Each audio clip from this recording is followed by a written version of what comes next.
guys, ubu rero tugiye kureba uburyo ki ushobora kwinjiza amafaranga wicariye mu rugo nta kindi ukoresheje usibye internet gusa, nta kindi kintu bigusaba usibye kuba ufite internet ndetse na phone yawe. None tugiye kurebera hamwe uburyo ushobora gukora amafaranga ukoresheje application bita AI cyangwa se ChatGPT AI.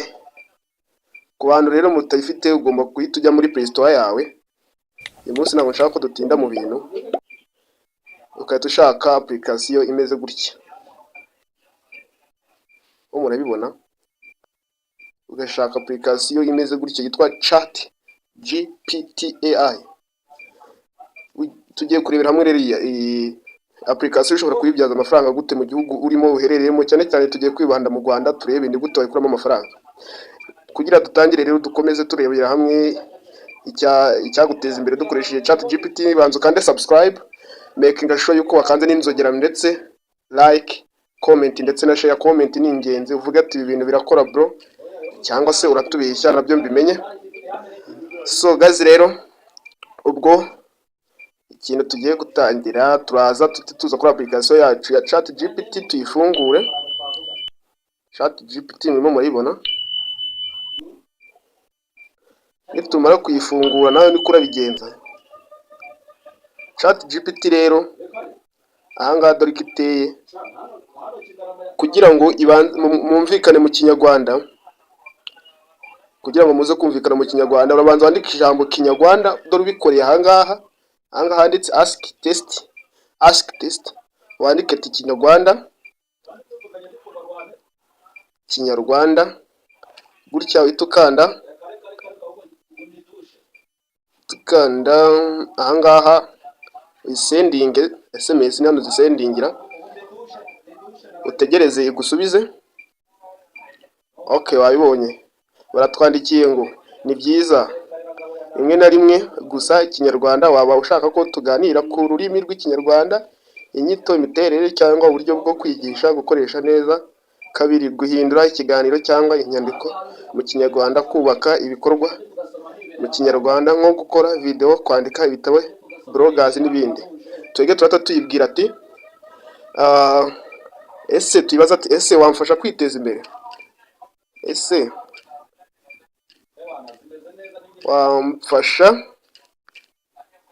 wamfasha kwiteza imbere. Mugazi murimo murabyumva ko turi kugenda tugana mu mafaranga nkuko nabivuze. Ushobora gukora amafaranga ubifashijwemo na ChatGPT.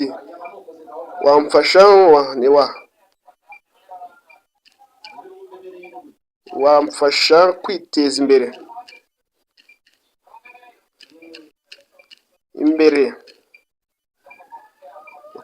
ukatusunika SMS, ugategereza bakagusubiza ngo yego rwose nshobora kugufasha kwiteza imbere, ariko kugira ngo mbikore neza ndasaba kuganiriza gato ibintu bikurikira. Icyambere, wifuza kwiteza imbere mu buhe buryo? Hano hasi kuri kabiri, ufite imyaka ingahe? Ntacyo bitwaye kubivuga. Ndetse ukora iki muri iki gihe? Ushobora kuba uri umunyeshuri, ndacuruza, ndi umukozi se, nta kazi mfitiye. Nuko iyo mbonye igisubizo kuri ibyo bibazo nshobora kugufasha inama zihariye, uburyo bwo gutegura gahunda y'iterambere, ndetse no kukwereka ibikoresho byagufasha kugeza ku ntego zawe. Tujye tubibwira ati ntuye mu Rwanda,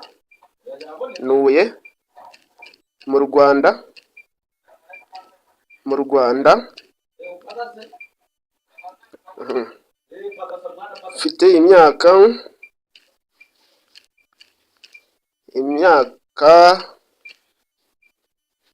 19.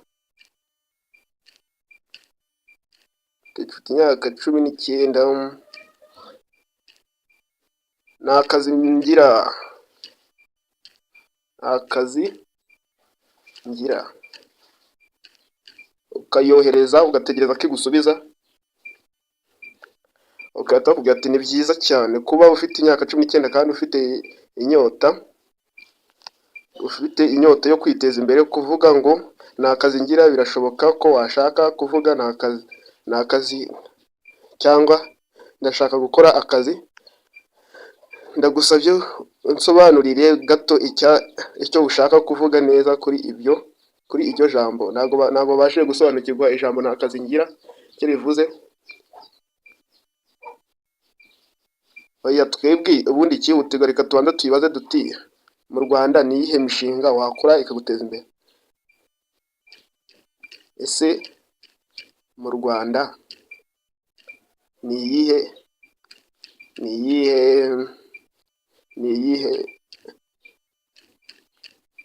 mishinga wakora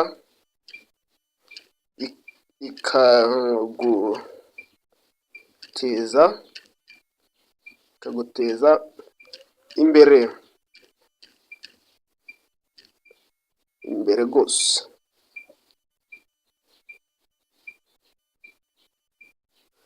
Tugira ati ni ikibazo cyiza cyane. Hari imishinga myinshi umuntu yakora mu Rwanda bitewe n'ubushobozi afite, aho atuye, imyaka afite n'icyo akunda.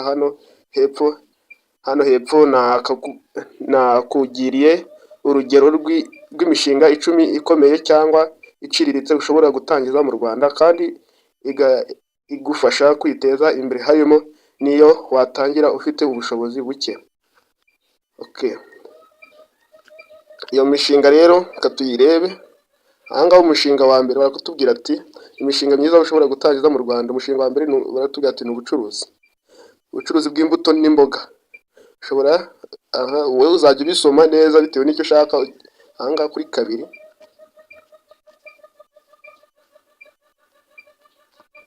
kuri kabiri uko natangira kugira inama mu buryo bwagutse. Kuri kabiri,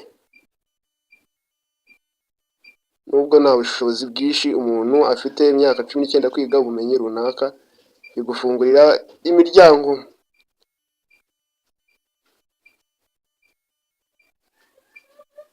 Ugasoma paka kugera ku mushinga wa 10 ariwo nguwo.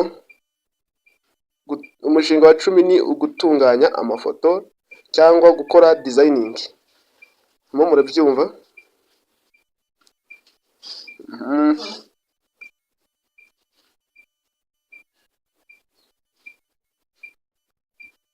Reka tubaze ati ese muri ibyo byose ni igiki twayabona byoroshye? Ese muri iyo mishinga yose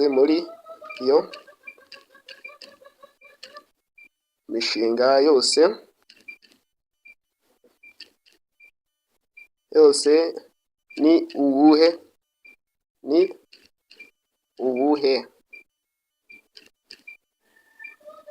uwuhe utavunanye rwose,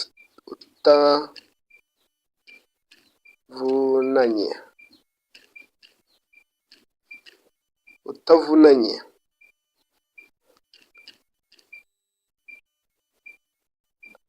Dutegereza dusubize. Ni ikibazo cyiza kigira ngo cyane. Muri iyo mishinga twavuze haruguru hari imishinga idavunanye cyane, cyangwa se ushobora gukora nushaka gutangira buhoro buhoro udafite imbaraga nyinshi z'igihe gihagije cyangwa ubushobozi bwinshi. Dore imishinga 5 idakenera imbaraga nyinshi cyangwa itavunanye cyane ariko ikunguka. Hari umushinga wa mbere ni ugukora umutobe w'imbuto, juice natural. Umushinga wa kabiri ni ugucuruza imyenda ya caguwa.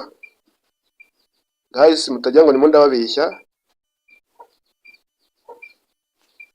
Dore nguko ukuntu GPT yatwandikiye. Umushinga wa kabiri ni uyu: gucuruza imyenda ya caguwa.